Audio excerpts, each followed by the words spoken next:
Hello everyone.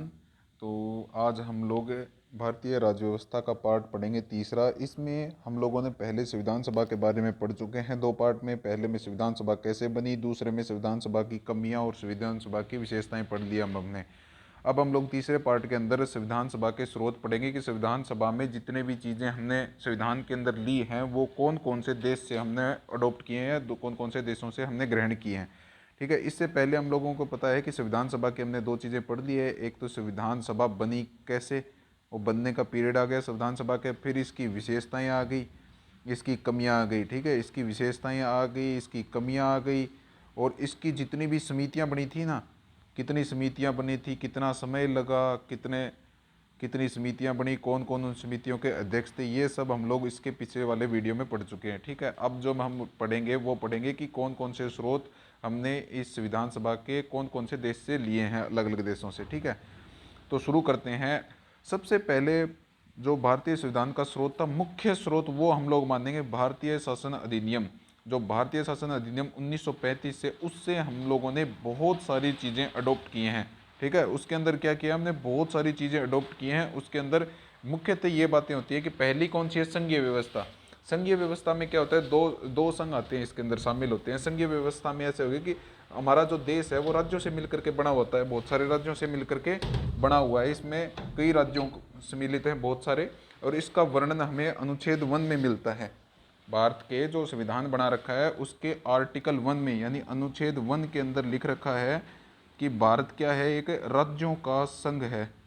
राज्यों का संघ बोलते हैं भारत को, राज्यों का संघ है भारत, आर्टिकल 1 के अनुसार। बस इधर ही बोला गया, प्रस्तावना में ये कहीं नहीं बोला गया है कि संघीय कोई नाम की कोई व्यवस्था हमारे संविधान के अंदर होगी, लेकिन जो अनुच्छेद पहला था उसी में के अंदर बोला गया राज्यों का संघ, उसी को हम लोग संघ कहते हैं।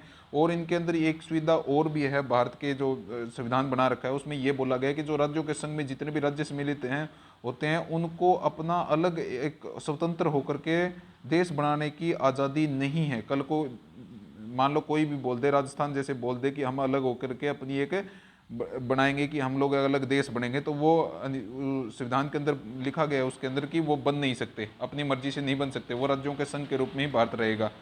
इसके बाद में जो दूसरे पे आता है वो आता है राज्यपाल की नियुक्ति। अब मैं आपको बताता हूँ कि हर राज्य के अंदर एक राज्यपाल होना चाहिए, वो लिख रखा है अनुच्छेद। ठीक है, वो लिख रखा है अनुच्छेद 153 में लिखा है कि भी हर राज्य का एक राज्यपाल होना चाहिए। और राज्यपाल की नियुक्ति कौन करता है, राज्यपाल की नियुक्ति करता है हमारे देश का राष्ट्रपति। राज्यपाल की नियुक्ति कौन करता है, हमारे देश का राष्ट्रपति करता है। ठीक है, उसके बाद में आपातकालीन जो प्रावधान आ गए ना, तीसरे नंबर पे क्या दे रखा है, आपातकालीन प्रावधान। जो मैंने आपको पिछली कक्षा में बताए थे कि इमरजेंसी जो लगती हैं, तीन टाइप की इमरजेंसी लगती है, मैंने बताया था। जैसे एक तो नेशनल इमरजेंसी होती है, राष्ट्रीय आपातकाल। ठीक है, राष्ट्रीय आपातकाल होता है, वो होता है जब देश के अंदर बहुत ज़्यादा अशांति हो जाए, दंगा हो जाए, सशस्त्र विद्रोह हो जाए, या कोई और दूसरा देश हम पे अटैक कर दे, वो 352 अनुच्छेद के अंदर आता है। अगली क्या होती है, राज्य की आपातकाल होती है। राज्य के आपातकाल को हम लोग क्या बोलते हैं, राष्ट्रपति शासन भी बोलते हैं। राष्ट्रपति शासन जैसे मैंने पिछले वीडियो में बताया, 356 नंबर आर्टिकल में, अनुच्छेद में इसका वर्णन मिलता है। और ये कब लगता है, जब राज्य किसी का कहना नहीं मानता है, राज्य में अशांति बहुत ज़्यादा बढ़ती है, तो राष्ट्रपति शासन लगता है। या फिर वहाँ पे प्रॉपर तरीके से गवर्नमेंट नहीं बन पाती, किसी की सरकार नहीं आती है, तब। तीसरा क्या होता है, तीसरा वित्तीय होती है, तीसरी वित्तीय आपातकाल होता है। तीसरा कौन सा होता है, वित्तीय आपातकाल। वित्तीय आपातकाल होता है वो 360 अनुच्छेद के अंदर इसका वर्णन मिलता है। ये देश के अंदर बहुत बार लग चुका है। राष्ट्रीय आपातकाल आज तक 3 बार लगा है, मैंने पिछले वीडियो में बता रखा है आपको। इसके अलावा इसमें जो हम लोगों ने अधिनियम 1935 से चीज़ ली है, वो लिया है लोक सेवा आयोग। लोक सेवा आयोग को हमको पता है, जैसे लोक सेवा आयोग है वो विभिन्न परीक्षाएं करवाती है। लोक सेवा आयोग पीसीएस हो गया। ठीक है, पीसीएस में सबसे बड़ी तो आती है केंद्र की परीक्षा यूपीएससी, जिसके थ्रू हम लोग आईएएस बनते हैं, आईपीएस अफसर बनते हैं ना, वो आ गई है। और जो हर देश की होती है, जैसे आरपीएससी भी होती है, हर देश का अपना आयोग होता है। ठीक है, हर देश का अपना एक आयोग होता है, सेवा आयोग। ठीक है, जो परीक्षाएं, वो वहाँ की परीक्षाओं को कंडक्ट करवाते हैं, वहाँ की परीक्षाएं करवाते हैं बच्चों के लिए। इसके अलावा जो अगला पार्ट है वो हमने वहाँ से क्या लिया है, इससे अगला पार्ट लिया हमने न्यायपालिका। अब जो न्यायपालिका, हमें पता है कि भारत की न्यायपालिका क्या है, पूरी तरीके से स्वतंत्र है। भारत की जो न्यायपालिका यानी कोर्ट है, भारत का जो कोर्ट है, न्यायपालिका है, वो पूरी तरीके से स्वतंत्र होती है, वो किसी भी सरकार के दबाव में नहीं आते हैं। ठीक है, सरकार का यहाँ पे कोई लेना देना। ठीक है, तो न्याय सबके लिए स्वतंत्र होगा, यहाँ पे समानता होती है, न्याय समानता के आधार पर किया जाता है, सभी को समान समझ के किया जाता है, चाहे कोई कितना भी बड़ा व्यक्ति हो चाहे छोटा व्यक्ति हो, सबको समान न्याय मिलने का अधिकार प्राप्त होता है। तो जो न्यायालय हमने लिए हैं, ये अधिकार हमने 1935 से लिया है, भारतीय अधिनियम 1935 से इस चीज़ को उठाया है। अगला क्या होता है, अगले इंपॉर्टेंट देश आ गया ब्रिटेन। ब्रिटेन जो अंग्रेज जहाँ से आए थे वो देश ब्रिटेन था। ब्रिटेन से हमने बहुत सारी चीज़ें अडॉप्ट की हैं, बहुत सारी चीज़ें ग्रहण की है ब्रिटेन की संविधान से। तो पहली तो होगी संसदीय शासन प्रणाली। अब संसदीय शासन प्रणाली को जैसे हम लोग इधर से समझते हैं, संसदीय शासन प्रणाली का मतलब ये होगा कि दो सदन होने चाहिए, उसके अंदर दो सदन होने चाहिए। सबसे पहले आ गई संसदीय शासन प्रणाली में संसद आ गई, संसद को दो भागों में बांट दिया। हमें पता है एक होता है लोकसभा, दूसरे को हम लोग क्या कहते हैं, राज्यसभा, दूसरे को हम लोग कहते हैं राज्यसभा, ठीक है। इनको इंग्लिश में इसको लोअर हाउस बोलते हैं, इसको अपर हाउस बोलते हैं, ठीक है। इसको पार्लियामेंट बोलते हैं। पार्लियामेंट का जो वर्णन मिलता है ना अनुच्छेद का, वो हमारे संविधान के अनुच्छेद 79 में मिलता है, ठीक है, 79 में मिलता है। फिर उसके एक बाद में आती है लोकसभा यानी 80 में, और 81 के अंदर राज्यसभा, ठीक है। फिर अच्छा 80 के अंदर आ गई राज्यसभा और 81 के अंदर आ गई लोकसभा, ठीक है। तो ये अनुच्छेद के अंदर इनका वर्णन मिल गया। अब जो लोकसभा है उसके अंदर कुल कितनी सीटें होती हैं, 552 सीटें होती हैं। लोकसभा के सदस्य वही होते हैं जो हम लोग अपने विधायक बनाते हैं ना, एमएलए बना के भेजते हैं यहाँ से, ठीक है। तो एमएलए, एक तो एमएलए का चुनाव होता है, एक होते हैं एमपी का चुनाव हमारे, ठीक है। हमारे यहाँ पे क्षेत्रों में एमपी का चुनाव होता है। जो एमपी के चुनाव होते हैं वो लोकसभा के सदस्य होते हैं। जो एमएलए के चुनाव हमारे होते हैं वो सीधे के सीधे कहाँ पे जाते हैं, विधानसभा में, उस राज्य की विधानसभा में ये लोग जाते हैं।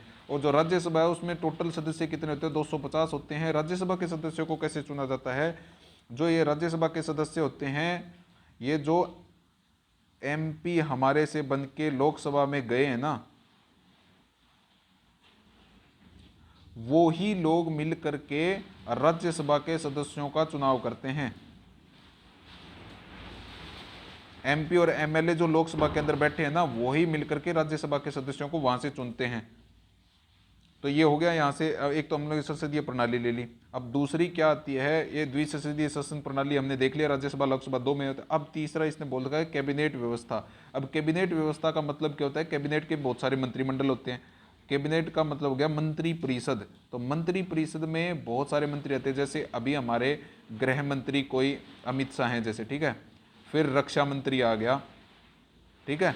और फिर मतलब मान लो वित्त मंत्री आ गया। तो ये जितने भी मंत्रालय होते हैं ना, सारे के सारे मंत्रालय कैबिनेट व्यवस्था में आते हैं। नहीं, कैबिनेट बनी होती है जिसके अंदर सारे मंत्री होने चाहिए, जो जिसको हर अपना जो दे रखा होता है विधान, उसके अनुसार चलना पड़ता है।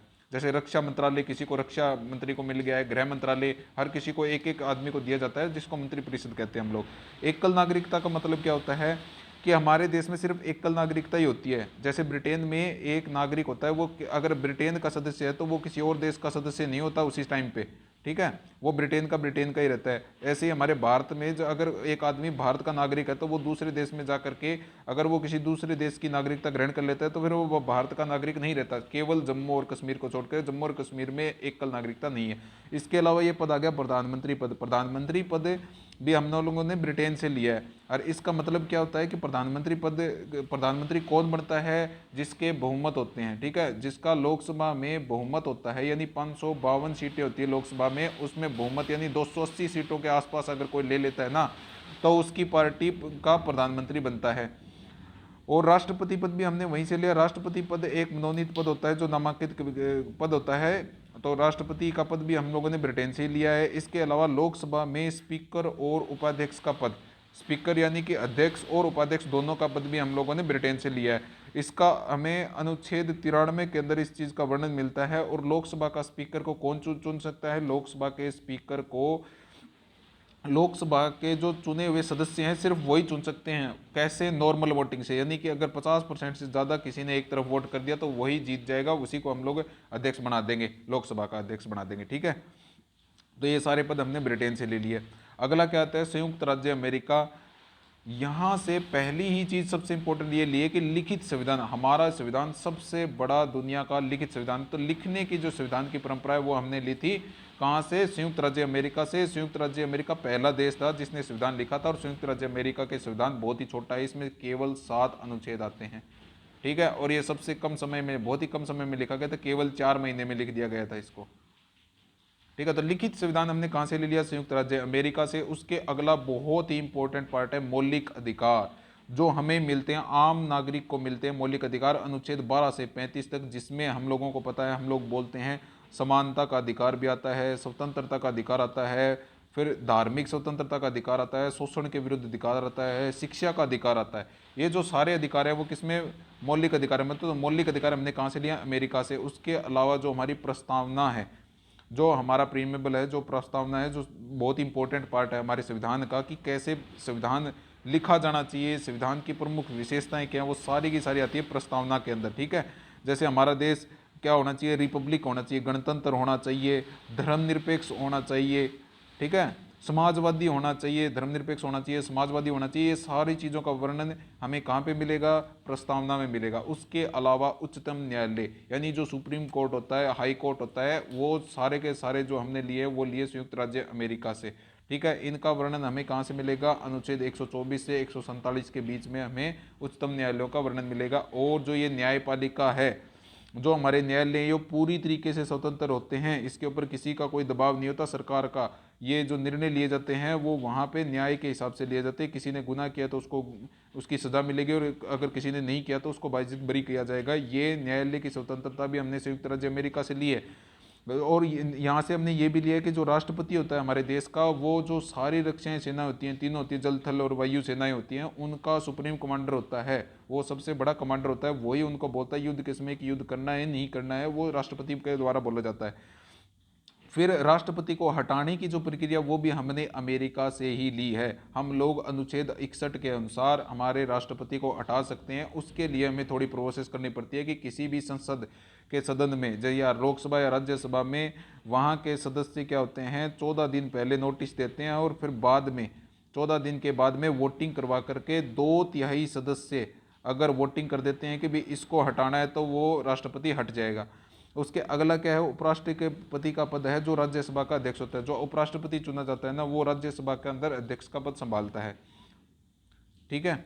अगला पार्ट में क्या आ जाएगा? सोवियत संघ, यानी कि अब जो उसको हम लोग टूट करके रशिया बन गया, रूस बोलते हैं उसको, पहले वो यूएसएसआर था, सोवियत संघ था।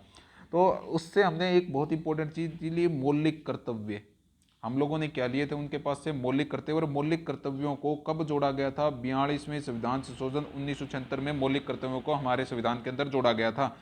अभी जो शुरू में जब मौलिक कर्तव्य जोड़े गए थे तब 10 थे, लेकिन अभी 11 है। तो 11वां जो मौलिक कर्तव्य है ना, वो कब जोड़े गया? 86वां संविधान संशोधन हुआ 2002 में। उसके अनुसार क्या होता है? 6 से 14 साल के बच्चों को शिक्षा पाने का अधिकार होता है। शिक्षा का अधिकार अनिवार्य कर दिया गया है। ये 11वां हमारा मौलिक कर्तव्य था जो जोड़ा गया है। अभी टोटल कितने हो गए? फिर 11 मौलिक कर्तव्य हो गए हमारे।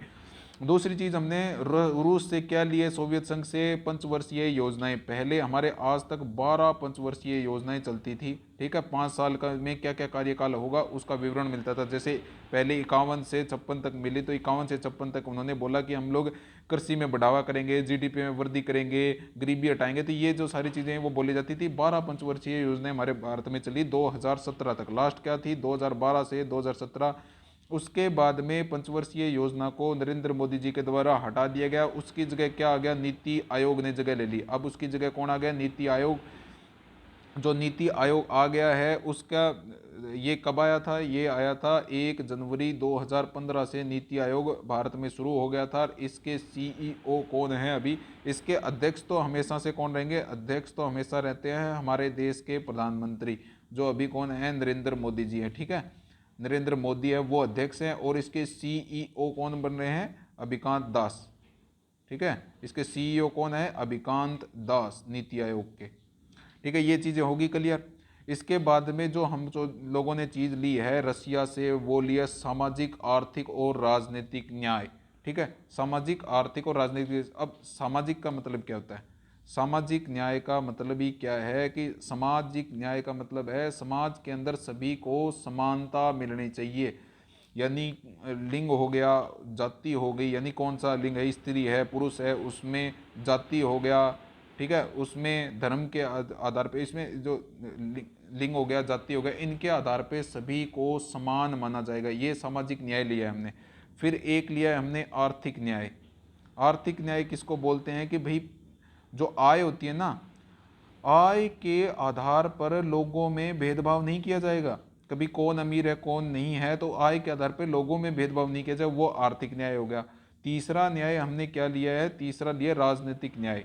तो जो राजनीतिक न्याय का मतलब होता है कि जो हमारे देश की जो सरकारी जितनी भी संस्थाएं हैं ना, सरकारी कार्यालय हैं, सरकारी संस्थाएं हैं, वहाँ पे जाने का सबको अधिकार है, सभी को जाने का समान अधिकार है। अगर किसी को काम करवाने, आप मान लो डीएम के दफ्तर जाना है, ठीक है, डिस्ट्रिक्ट मजिस्ट्रेट के दफ्तर जाना है, तो वहाँ पे एक राजनेता कितना भी बड़ा आदमी हो वो भी जा सकता है, सामान्य लोग भी उसमें अपनी अपील लेकर के जा सकते हैं। तो ये राजनीतिक न्याय हो गया, आर्थिक न्याय हो गया। और उससे पहले, ठीक है, ये हमने तीनों न्याय पढ़ लिए। तीनों न्याय क्या हो गए, राजनीतिक, आर्थिक और सामाजिक न्याय हो गई। हमने कहाँ से लिए हैं, रसिया से लिए हैं, बहुत इंपॉर्टेंट पार्ट है। इसके अलावा अगला पार्ट है आयरलैंड। आयरलैंड देश से हम लोगों ने क्या क्या चीज़ ली है, सबसे इंपॉर्टेंट लिया है, यहाँ से हम लोगों ने राज्य के नीति निर्देशक तत्व, जो हमारे भाग 4 में अनुच्छेद 36 से 51 के बीच में इनका वर्णन मिलता है, ये हमने कहाँ से लिए, आयरलैंड से। और एक बात और एडिशनल कि आयरलैंड ने इनको कहाँ से लिए थे, आयरलैंड ने इनको ग्रहण किए थे स्पेन से, लेकिन हमने तो आयरलैंड से लिए हैं। इनमें राज्य के नीति निर्देशक तत्वों में बहुत सारी इंपॉर्टेंट चीज़ मिलती है, यानी सभी को श्रमिकों को मजदूरी मिलनी चाहिए, ठीक है, श्रमिकों की मजदूरी से रिलेटेड होता है इसमें, ठीक है, पशुपालन से रिलेटेड होता है, हमारी सांस्कृतिक धरोहरों की रक्षा कैसे करनी चाहिए उसके बारे में होता है, हमारे गवर्नर की रक्षा कैसे करनी है, प्रधानमंत्री की रक्षा कैसे करनी है, दुनिया में शांति कैसे बनाए रखनी है उसके बारे में विचार करते हैं यहाँ पे, ठीक है। तो ये बहुत सारी चीज़ें आती है और जो राज्य के नीति निर्देशक तत्व में आते हैं, आगे पढ़ेंगे हम इसके बारे में। दूसरी इंपॉर्टेंट चीज़ हम लोगों ने आयरलैंड से क्या ली, राष्ट्रपति के निर्वाचन की विधि, यानी राष्ट्रपति के निर्वाचन कैसे किया जाता है, कैसे किया जाता है राष्ट्रपति का निर्वाचन किया जाता है। जो हमारे दोनों सदन दे रखे हैं, एक तो है राज्यसभा, दूसरा है लोकसभा, ठीक है, दूसरा कौन सा हो गया, लोकसभा, और तीसरा हो गया विधानसभा, तीसरा क्या हो गया, विधानसभा। अब इन तीनों के केवल निर्वाचित सदस्य, यानी जो जनता के द्वारा चुने गए हैं ना, वो सदस्य वोट करते हैं, और वोटिंग के दौरान जिसकी मेजोरिटी होती है, जिसको ज़्यादा वोट मिलते हैं, वो राष्ट्रपति बन जाता है, ठीक है। इतनी बात याद रखनी है कि इन तीनों के निर्वाचित सदस्य ही भाग लेते हैं, मनोनीत सदस्य कभी भी भाग नहीं लेते। मनोनीत कैसे करते हैं, किस किस में कितने मनोनीत होते हैं, लोकसभा के अंदर राष्ट्रपति के द्वारा 2 सदस्यों को मनोनीत किया जाता है जो एंग्लो इंडियन होते हैं, 2 एंग्लो इंडियन को मनोनीत किया जाता है। जो शिक्षा हो गई, कला संस्कृति हो गई, उनमें आगे उनका विशेष योगदान होता है। उन 2 एंग्लो इंडियन को लोकसभा में कौन, राष्ट्रपति नामांकित करता है सीधा बिना चुनाव के। और राज्यसभा में कितने सदस्य चुने जाते हैं, राष्ट्रपति के द्वारा 12 सदस्यों को सीधा ही नामांकित कर दिया जाता है, कि वो उनके नाम बोल देता है कि भाई इन इन सदस्यों को सदस्य बनाना है राष्ट्रपति में, ये अधिकार होता है राष्ट्रपति के पास में। तो ये सदस्य कभी भाग नहीं लेते, 12 और 2 14, ये कभी भाग नहीं लेते। केवल और केवल तीनों सदनों के निर्वाचित सदस्य जो जनता के द्वारा निर्वाचित किए गए हैं, वो ही भाग लेते हैं राष्ट्रपति के चुनाव में। अगला एक इंपॉर्टेंट पार्ट और आ गया, ये जो सेकंड पे दे रखा है, आप देख सकते हैं यहाँ से, राज्यसभा के सदस्यों को नामांकित करना या मनोनीत करना, जो से मैंने बता दिया कि राज्यसभा में कितने सदस्य ले सकते हैं, 12। तो वो अधिकार भी हमने कहाँ से लिया है, ये आयरलैंड से हम लोगों ने लिया है। इसके अलावा अगले पार्ट में कनाडा से हमने क्या क्या चीज़ ली है, कनाडा से हमने सबसे इंपॉर्टेंट चीज़ लिया है कि भाई सशक्त केंद्र होना चाहिए, संघीय व्यवस्था। संघीय व्यवस्था मैंने पहले पार्ट में बढ़ा दिया है कि राज्यों का संघ होना चाहिए, भारत एक राज्यों का संघ है जो राज्यों से मिलकर के बना होता है, ठीक है। इसमें क्या बोला, सशक्त केंद्र, यानी केंद्र जो होना चाहिए ना, जो केंद्र सरकार बनती है वो तकड़ी होनी चाहिए, उसके पास में पावर रहनी चाहिए, सशक्त बननी चाहिए, वरना तो कभी भी सरकार गिर जाएगी। क्योंकि सशक्त का मतलब क्या हो गया, यहाँ पे वोटिंग के जरिए, जैसे अभी जो सरकार चल रही है वो बीजेपी की सरकार है, एनडीए के साथ में वो मिले हुए गठबंधन है, एनडीए का गठबंधन है, तो इनके पास में फुल मेजोरिटी है, यानी भाई 300 प्लस में सीटें हैं, तो फुल मेजोरिटी है, इनको कोई हटा नहीं सकता। तो सशक्त केंद्र होना चाहिए। अगर हम लोग यहाँ पे 20 पार्टियों को मिल करके बना रहे हैं, और अगर एक भी पार्टी हट जाती है, तो अगर हमारी सरकार गिर गई तो हमारा सशक्त केंद्र नहीं हुआ ना, केंद्र कभी भी, या सरकार कभी भी जा सकती है। तो सशक्त केंद्र होना बहुत जरूरी है एक अच्छे देश के लिए।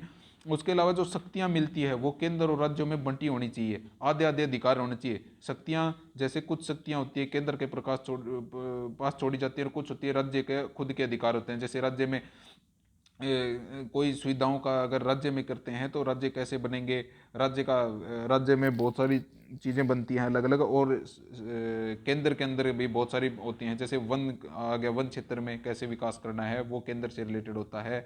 सांस्कृतिक धरोहरें की रक्षा कैसे करनी है वो भी केंद्र के अंदर आता है। बहुत सारी चीज़ें केंद्र के अंदर आती हैं, ठीक है। तो इन दोनों में बंटवारा किया जाता है शक्तियों का। और जो अवशिष्ट शक्तियां होती हैं, इन शक्तियों में अवशिष्ट शक्तियां हमेशा केंद्र के पास ज़्यादा रहनी चाहिए, ताकि कोई भी राज्य कल को आगे चल के विद्रोह ना कर दे, ठीक है। कि कल को बोल देगा वो खड़े होकर कि हम तो अपने हिसाब से काम करेंगे, हम अपना अलग देश बनाएंगे, तो ये ना बोल दे, इसके लिए केंद्र के पास में ज़्यादा शक्तियाँ होनी चाहिए, ठीक है। अगला अधिकार हमने कहाँ से लिया? ऑस्ट्रेलिया से। ऑस्ट्रेलिया से हमने पहला लिया प्रस्तावना। जो हमारा प्रस्तावना, केवल प्रस्तावना का जो आइडिया था ना, विचार था, वो तो लिया है हमने यूएसए से, लेकिन जो इसकी भाषा है, इसका जो ढांचा है, इसका जो मेन ढांचा था ना, कैसे लिखा गया है, ठीक है, वो हमने ऑस्ट्रेलिया से लिया है। अगला ऑस्ट्रेलिया से क्या लिया है? व्यापार और वाणिज्य और आवागमन, इनकी स्वतंत्रता, यानी व्यापार करने की हर जगह स्वतंत्रता होनी चाहिए, आने जाने की, किसी भी देश में जा सकते हैं, किसी भी देश के साथ में व्यापार कर सकते हैं, उनकी स्वतंत्रता होनी चाहिए। समवर्ती सूची क्या होती है? समवर्ती सूची होती है जिसमें और केंद्र राज्य और केंद्र सरकार दोनों मिलकर के कानून बनाते हैं। कुछ ऐसे विषय होते हैं जिसमें राज्य और केंद्र दोनों मिलकर के कानून बनाते हैं, वो आते हैं समवर्ती सूची में। उसके अलावा संसद के दोनों सदस्यों की संयुक्त बैठक होती है, ठीक है, जिसको हम लोग जॉइंट सीटिंग बोलते हैं, ठीक है, जॉइंट सीटिंग होती है वो। ये जो आइडिया है ये हमने कहाँ से लिया? ऑस्ट्रेलिया से। लेकिन ये क्यों लिया है हमने? ये जो संयुक्त बैठक होती है वो क्यों बुलाते हैं? क्या कारण हो जाता है कि संयुक्त बैठक बुलानी पड़ती है? ये बुलानी पड़ती है, बहुत सारे ऐसे अधिनियम होते हैं। अगर मान लो किसी ने संविधान में संशोधन करना है, किसी को संशोधन करना है संविधान में, तो वो क्या करेंगे? पहले मान लो लोकसभा के अंदर उन्होंने संशोधित कर दिया कोई चीज़ को, फिर ये भेजेंगे राज्यसभा को कि आप इसको संशोधन, इस पर हस्ताक्षर कर दिए। तो ये इन्होंने मान लो कोई संशोधन करने के लिए चीज़ राज्यसभा के पास भेजा। अगर राज्यसभा ने 14 दिन के अंदर इनको वापस संविधान संशोधन करके या मंजूरी करके नहीं भेजा, और यही समस्या लगातार 6 महीने तक चलती रहती है ना, तो इस समस्या को बोलते हैं डेड लॉक। यानी कि ये तो आगे चल ही नहीं रही, ये समस्या इधर ही आके रुक गई है, ना तो पास हो रहा है ना इसको फेल हो रही है। एक पास कर देता है तो दूसरा पास नहीं कर रहा है, तो 6 महीने तक अगर यही समस्या लगातार चलती रहे, तो देश का जो राष्ट्रपति होता है ना, वो दोनों सदनों की, यानी लोकसभा और राज्यसभा, ये लोकसभा और राज्यसभा दोनों की संयुक्त बैठक बुलाता है, ठीक है। बुलाने का अधिकार होता है राष्ट्रपति के पास में, लेकिन इसकी अध्यक्षता कौन करता है? वो करता है लोकसभा का जो अध्यक्ष बना होता है ना, लोकसभा का अध्यक्ष बना है, वो इसकी अध्यक्षता करता है। और लोकसभा का अध्यक्ष कौन बना हुआ है? अभी फिलहाल जो 17वीं लोकसभा चल रही है उसका कौन है अध्यक्ष? ओम बिरला। ओम बिरला है, ओम बिरला जो कोटा से हैं, ओम बिरला जो कोटा से है ना, वो अभी अध्यक्ष हैं, लोकसभा के अध्यक्ष, ठीक है। इसके अलावा अगला पार्ट, ये सारी चीज़ें आगे हमने ऑस्ट्रेलिया वाली पढ़ ली। इसके बाद में हमने दक्षिण अफ्रीका से क्या क्या लिया है? संविधान संशोधन की प्रक्रिया। जो हम लोग संविधान में संशोधन करते हैं वो किसके अनुसार करते हैं? अनुच्छेद 368 के अनुसार करते हैं, ठीक है। अनुच्छेद 368 में संविधान संशोधन की प्रक्रिया दी गई है। तो ये जो संविधान संशोधन की प्रक्रिया है कि संविधान को संशोधन कैसे करना है, पहले लोकसभा में पेश करवाना है, फिर राज्यसभा में, फिर राष्ट्रपति के साइन सिग्नेचर होने भी बहुत जरूरी होते हैं। तो ये सारी प्रक्रिया हमने ली है दक्षिण अफ्रीका से। इसके अलावा दक्षिण अफ्रीका से हमने ये भी लिया कि राज्यसभा के सदस्यों का चुनाव कैसे होता है। ये मैंने पहले भी आपको बता दिया। जो एमपी एमएलए लोकसभा के अंदर, जो एमपी एमएलए होते हैं वो लोकसभा के अंदर चुन के जाते हैं और हमारी विधानसभा के अंदर भी चुन के जाते हैं। तो वही सदस्य मिल करके राज्यसभा के सदस्यों को चुनाव करते हैं, ठीक है। इनके लिए अलग से चुनाव नहीं होता। जो हमारी जनता ने एमपी एमएलए चुन लिए हैं वही सदस्य मिल करके राज्यसभा के सदस्यों का चुनाव करते हैं। अगला पार्ट हम लोग जर्मनी की बात करते हैं। जर्मनी से एक बहुत ही अच्छा चीज़ ली है हम लोगों ने कि जो आपातकाल लग जाता है, अगर हमारे देश में आपातकाल लग जाता है, आपातकाल को तो हमने लिया है हमारे भारतीय अधिनियम 1935 से, लेकिन जो आपातकाल के दौरान जो हमारे मौलिक कर्तव्य होते हैं वो निलंबित हो जाते हैं। उस समय हमारे मौलिक अधिकार नहीं चलते कि भाई हमें समानता का अधिकार है, हमें तो बोलने की स्वतंत्रता का अधिकार है, ये सब छिन जाते हैं उस समय केवल 2 अनुच्छेद को छोड़ करके, 20 और 21। ये क्वेश्चन कभी भी पूछा जा सकता है, सबसे इंपॉर्टेंट क्वेश्चन है इस पार्ट का कि जो अनुच्छेद 20 और 21 है, केवल ये ही मौलिक अधिकारों में बच के रह जाते हैं, बाकी सारे के सारे आपातकाल के दौरान मौलिक अधिकार छिन जाते हैं। अब ये 20 और 21 है क्या जो हमारे पास बचे रहते हैं? आर्टिकल 20 हमें क्या कहता है, यह लिख रखा है कि अपराधों के लिए 2 सीधी संरक्षण, इसका मतलब क्या होता है कि अगर किसी आदमी ने अपराध नहीं किया और उसको किसी ने पकड़ लिया ज़बरदस्ती, तो उसको सिद्ध करने तक है ना, उसको दोषी नहीं माना जाता। जब तक उसका अपराध सिद्ध नहीं होता था उसको दोषी सिद्ध नहीं कर सकते, ठीक है। और उसके अलावा अगर कोई आदमी दोषी निकल भी जाता है तो उसको एक दोष की अगर सज़ा मिल चुकी है, ठीक है, अगर मान लो किसी आदमी ने मर्डर कर दिया तो उसको अगर सज़ा मिल चुकी है आजीवन कारावास की, ठीक है, या फिर उसको मान लेते हैं 40 साल की सज़ा मिली है, तो उसको दूसरे अपराध के लिए और ज़्यादा सज़ा नहीं मिल सकती, ठीक है। उसको एक ही दोष की सज़ा मिल सकती है, और अगर वो बाकी दोष भी कर देता है तो उसको और ज़्यादा सज़ा नहीं मिलती, ठीक है। ये होता है दोषी से अधिकार, यानी कि एक ही दोषी को एक से अधिक सजा नहीं दी जा सकती, ये अधिकार होता है, संरक्षण का अधिकार होता है। उसके अलावा आर्टिकल 21 क्या कहता है, आर्टिकल अनुच्छेद 21 कहता है कि विधि के अतिरिक्त अपनी व्यक्तिगत स्वतंत्रता का अधिकार होता है। भाई जीने की विधि होती है, वो जो लिख रखी है हमारे में कि हमें ये चीज़ें, समानता का अधिकार है, हमें अपनी प्रतिरक्षा का अधिकार है, उनके अलावा भी व्यक्ति को अपनी व्यक्तिगत स्वतंत्रता का अधिकार है, ठीक है। वो अपनी इच्छा से कोई भी अपने घर पे बैठ के कोई काम कर सकता है, ठीक है, अपनी इच्छा से पढ़ भी सकता है, नहीं भी पढ़ सकता। अगर किसी को मान लो शिक्षा का अधिकार पहले लिख रखा है कि शिक्षा का अधिकार मौलिक अधिकार है, लेकिन जरूरी नहीं है वो पढ़ना चाहता है, वो अगर नहीं पढ़ना चाहता तो वो उसकी व्यक्तिगत स्वतंत्रता का अधिकार है। अगर वो काम करना, अगर वो कहते हैं कि काम का अधिकार है कि काम करना चाहिए, तो अगर वो चाहता है कि ये काम करूंगा तो करेगा, अगर नहीं करेगा तो वो नहीं करेगा, उसकी व्यक्तिगत स्वतंत्रता का अधिकार होता है, आर्टिकल 21 के अनुसार होता है, ठीक है। ये दो आर्टिकल होते हैं जो उस समय हटते नहीं हैं जब आपातकाल लगा दिया जाता है। ये हमने कहाँ से लिए ये फंडा हमने लिया जर्मनी से, ठीक है। इसके अलावा अगला पार्ट में क्या होता है, अगला पार्ट जापान से हमने क्या लिया है कि जो हमारा न्यायालय होता है, जो हमारे कोर्ट होते हैं, जो हमारा सुप्रीम कोर्ट है, कहाँ पे है, दिल्ली के अंदर है। सुप्रीम कोर्ट जिन नियमों पर चलता है, जो सुप्रीम कोर्ट के नियम बना रखे हैं बहुत सारे, उनके अनुसार वो निर्णय लेता है, तो वो जो नियम बना रखे हैं वो हमने जापान से लिए हैं। और अगर हम लोग उच्चतम न्यायालय की बात कर रहे हैं तो उच्चतम न्यायालय में अभी जो संशोधन, पहले क्या थे, 30 न्यायाधीश थे, ठीक है, 30 न्यायाधीश और एक मुख्य न्यायाधीश था, एक मुख्य था, 31 थे। अभी उनको बदल करके 33 न्यायाधीश कर दिए गए हैं और एक कर दिया मुख्य न्यायाधीश, ठीक है, उसका मुख्य न्यायाधीश। इन सभी को कौन मनोनीत, आप बताइए, इन सभी का चुनाव कौन करता है, इन सभी को अपॉइंटमेंट कौन करता है, राष्ट्रपति के द्वारा इनको चुना जाता है, ठीक है। जितनी भी कोर्ट के हैं, यानी चाहे हाई कोर्ट हो, चाहे सुप्रीम कोर्ट हो, यानी उच्च न्यायालय, उच्चतम न्यायालय के न्यायाधीशों का चुनाव कौन करता है, उनको कौन चुन करता है, राष्ट्रपति को, राष्ट्रपति के द्वारा उनका चुनाव किया जाता है, चुने जाते हैं। जो हमारे अभी, ठीक है, ये जो आगे हैं वो मुख्य चुनाव है, मैंने बता दिया, एक मुख्य न्यायाधीश होता है, 33 उसके न्यायाधीश होते हैं एक उच्चतम न्यायालय के अंदर, जो दिल्ली में पड़ता है हमारे, ठीक है। अगला पार्ट क्या है, अगला पार्ट हमने फ्रांस से क्या क्या लिया है, तो फ्रांस से हमने दो चीज़ ली है। एक तो गणतंत्रता, गणतंत्रता का मतलब क्या होता है कि निर्वाचन की सरकार होनी चाहिए। सरकार क्या होनी चाहिए, निर्वाचित होनी चाहिए जनता के द्वारा, जनता के द्वारा निर्वाचित होनी चाहिए, जनता के द्वारा। जनता का अधिकार होता है कि चुनी हुई सरकार होनी चाहिए। ऐसा नहीं होता कि कोई किंग या क्वीन है वो अपनी गद्दी पे बैठते रहते हैं जैसे ब्रिटेन में बैठते हैं, वो अधिकार नहीं है। यहाँ पे क्या होते हैं, निर्वाचित होने चाहिए, एमएलए, एमपी या जितने भी प्रधानमंत्री, राष्ट्रपति जो भी होते हैं वो चुने जाते हैं जनता के द्वारा।